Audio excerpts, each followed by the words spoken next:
देश राजनीतिक दलले चलाउने जुन व्यवस्था छ यसले नै हाम्रो देश कंगाल भएको हो।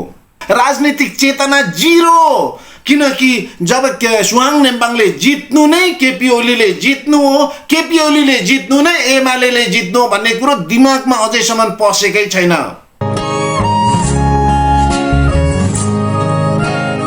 जयमंगल, नेपालमा भर्खरै जेनेरेसन जेटले जुन आन्दोलन गरेको थियो यसलाई पूर्ण रूपमा तुहाइएको छ, बेकुफ बनाइएको छ, अथवा उपलब्धि जीरो, कुनै पनि उपलब्धि हुनेवाला छैन। यसो भन्दै गर्दाखेरि आउने जो पुस्ताहरूलाई हरेसमेन्ट दिनुको लागि र उनीहरूलाई डराउनुको लागि मैले भिडियो बनाएको होइन। फेरि पनि हामीले इतिहास पनि बुझ्नु जरुर छ, अरु कसरी चलेको छ त्यो पनि हेर्नु जरुर छ। हिजोको दिनमा रोमानियामा 1989 मा नेपालको अहिले जस्तै आन्दोलन भएको थियो। त्यहाँको सरकार डल्यो, त्यहाँको सेम टु सेम नेपालको आजको दिन। तर अन्तिममा गएर त्यही सरकार पछिबाट आएर जति पनि आन्दोलनकारीहरूलाई पूर्ण रूपमा तिनीहरूलाई प्रतिशोध साधेर तिनीहरूलाई जेल हालेर त्यो देशमा बस्नै नसक्ने गरिकन स्थिति बनाएर फेरि त्यो देशलाई उस्ताको जस्तै, मतलब सेम पहिला थियो त्यस्तै भएको थियो। त्यसै गरेर इजिप्टमा पनि त्यस्तै गरेर आन्दोलन भएको थियो अहिलेको नेपालको जस्तै। तर पछि गएर बिस्तारी गएर घुमाइ फिरिकन त्यही पहिलाकै शासन व्यवस्था त्यहाँनेर लागू गरेर आन्दोलनकारीहरूलाई त्यहाँदेखि नै खेदिएको थियो, अथवा जेल कोचिएको थियो, अथवा दुःख दिएको थियो। कुनै पनि उपलब्धि भएन। त्यसै गरेर 1956 सालमा हेर्ने हो भने हंगेरीमा पनि यस्तै नेपालको जस्तै क्रान्ति भएको थियो।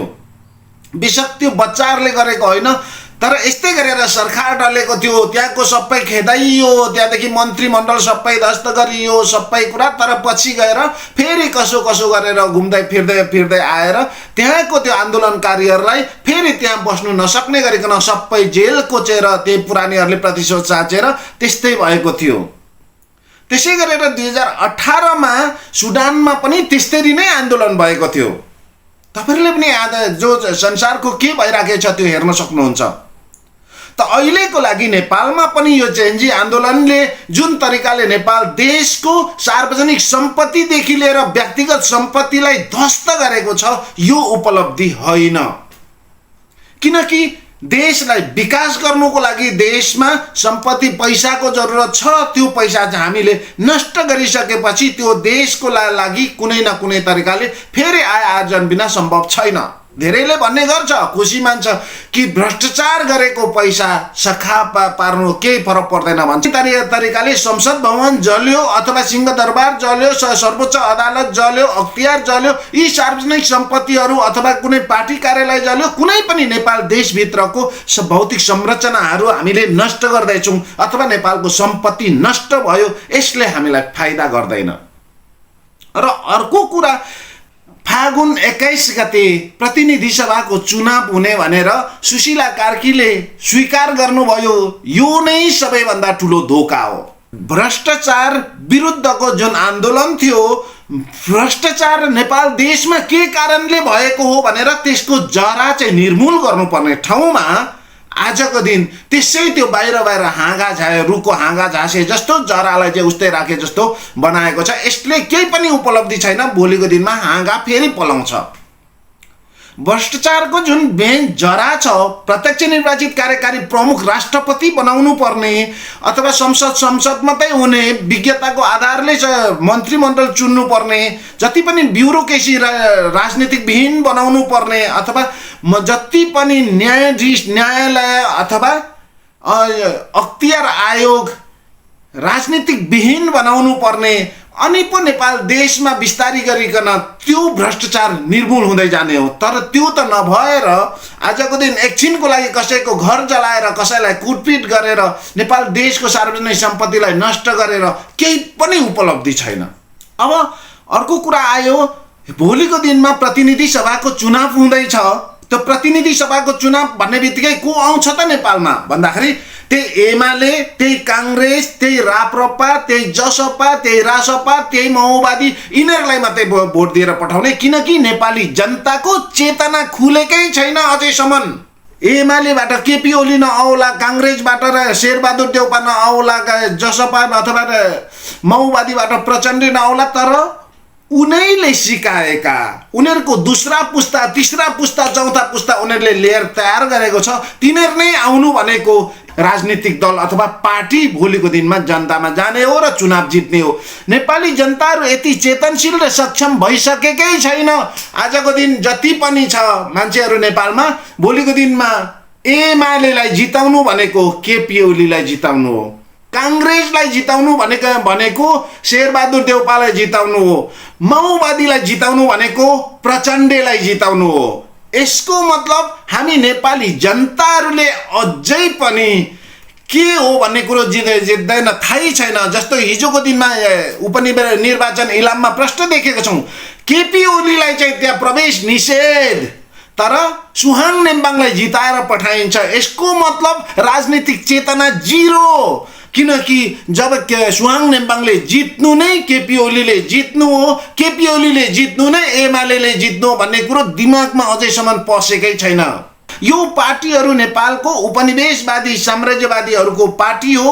यिनीहरू एकल नस्लवादी शासन व्यवस्था हुन्। यिनीहरू पार्टीको नाम अलग भए पनि उनीहरूको अन्तिम लक्ष्य एउटै हो भन्ने खालको नेपाली जनताको दिमागमा जबसम्म घुस्दैन, ती अन्धभक्त भोटर्सहरूको कारण नेपाल देश र यो चेन्जी पुस्ताले गरेको आन्दोलन जिरो यिनीहरूको उपलब्धि। एमाले, काङ्ग्रेस, राप्रपा, जसपा, माओवादीहरूलाई हामीले भोट दिइबस्छौँ भने यी नेपालको उपनिवेशवादी साम्राज्यवादी कोलोनाइजरहरू शासन सत्तामा जबसम्म बसिराख्छन् तबसम्म नेपाल देशको न विकास हुन्छ न भ्रष्टाचारको अन्त्य हुन्छ। यो कुरा क्लियर छ, किनकि उपनिवेशवाद साम्राज्यवादले कुनै पनि देशलाई विकास गर्दैन। उनीहरूको राजनीतिक दल एमाले, काङ्ग्रेस, राप्रपा, जसपा, माओवादी, रासपा यिनीहरू आउनु भनेको त्यही प्रचण्ड शेरे केपी ओलीले जित्नु बराबर हो। यो कुरा हामी जबसम्म कुरा बुझ्दैनौँ तबसम्म हाम्रो दिमागमा ती अन्धभक्त जुन पार्टी प्रतिको छ, देश राजनीतिक दलले चलाउने जुन व्यवस्था छ, यसले नै हाम्रो देश कंगाल भएको हो। एउटा मौका छ, त्यो हो मङ्गोल नेसनल अर्गनाइजेसनलाई चिनेर भाले चिन्हमा भोट हाल्यो भने यो सबै समस्याको समाधान यहाँनेरि छ। मङ्गोल नेसनल अर्गनाइजेसन नेपालको इन्डिजिनियस पिपलहरूको राजनीतिक दल पार्टीले मात्रै नेपाल देशमा विकास गर्छ, भ्रष्टाचारको अन्त्य गर्छ र यसले मात्रै गर्छ। कारण किन?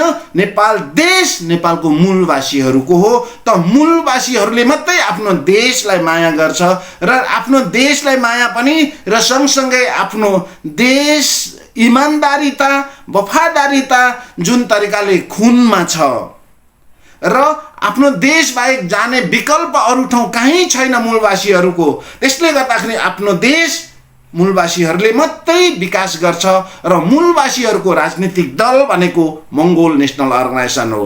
त्यसले गर्दाखेरि हामीले राजनीतिक बुझ्नु जरुर छ, कुन राजनीतिक दल हाम्रो लागि हो र कुन राजनीतिक दल पैसाको लागि हो, कुन राजनीतिक दल कुर्सीको लागि हो, कुन राजनीतिक दल भ्रष्टाचारको लागि हो र कुन राजनीतिक दलले नेपाल देशको लागि हो भन्ने कुरो जबसम्म हामी चिन्दैनौँ, बुझ्दैनौँ र भोट पैसामा बेच्छौँ तबसम्म हामीलाई यी उपनिवेशवादी साम्राज्यवादीहरूले किनिबस्छ। हामी कहिले पनि हाम्रो चेतना खुल्दैन र नेपाल देश बनिनेवाला पनि छैन। त्यसैले गर्दाखेरि हामी सबैभन्दा पहिला राजनीतिक चेतनशील हुनु जरुर छ, भोट बदल्नु जरुर छ। अगर यदि यत्रो आन्दोलनको उपलब्धि जुन बेलामा नेपाल देशैभरिबाट Emale zero, Congress zero, Raprapa zero, Rasapa zero अथवा गएर माओवादी जिरो, तब नयाँ उठेको पार्टीहरू सङ्गठनहरू त्यहाँनिर प्रशस्तै मात्रामा छन्। ती राजनीतिक दललाई आँखा चिम्म गरेर जब सबैले चुनावमा भोट दिनु सक्यो भने नेपालमा नयाँ परिवर्तन आउँछ, नयाँ सोच आउँछ, नयाँ विचार आउँछ। तर हाम्रो नेपाली जनताहरू अझैसम्म सबैभन्दा आइक्यू 0 भएको मान्छे नेपालमा भेटिन्छ। यत्रो आन्दोलन चल्यो तर अझै पनि मान्छे र मान्छेले एमालेलाई भोट दिनुको लागि तयारी, काङ्ग्रेसलाई भोट दिनुको लागि तयारी। त्यही हिजोको दिनमा जति जति हामीलाई बेकुफ बनाएर हाम्रो भोटले हाम्रो अस्तित्व, अधिकार, पहिचान देशमा भ्रष्ट गरेर नेपाल देशलाई कंगाल बनाएको छ, तिनीहरूकै कुरा अझै पनि सुन्ने, त्यही कुरालाई विश्वास गर्ने यस्तो खालको अन्धभक्त नेपालको भोटर्सहरूको कारण नेपाल देश यो हालत भएको।